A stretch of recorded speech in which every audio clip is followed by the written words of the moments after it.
Всем привет! Это обзор на стилус. Такой дешевый. Он может работать еще с этой стороны, но лучше с этой. Эту мягкую штучку можно вот так снимать, но я это лучше делать не буду, а то сломается. Ручки нету, потому что это такой за 50 рублей. И вот этой штучкой все-таки можно управлять. Сейчас поставлю стоп. Так.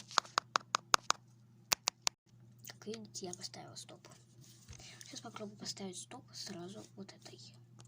Отлично. Вот можно все делать.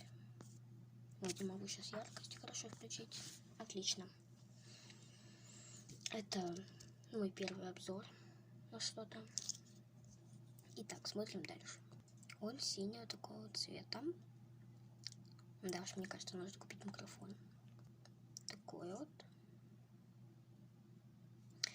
Здесь вот такая штучка, чтобы было, наверное, удобнее держать.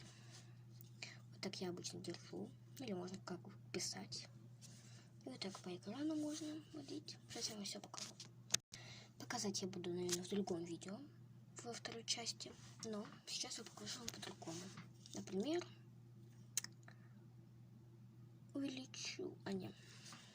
Поставлю стоп все-таки. Думаю, это убедительно. Пальцем я не ставлю. Вот, смотрите. Я не знаю, как вам показать, но стилус очень хороший. Но если вы хотите, который вот так делает, тогда покупайте не такой же, потому что плохо вот это. Стилус за 700 рублей. Но вы пишите в комментариях, что мне надо дальше делать обзор. Ставьте лайки, подписывайтесь. Всем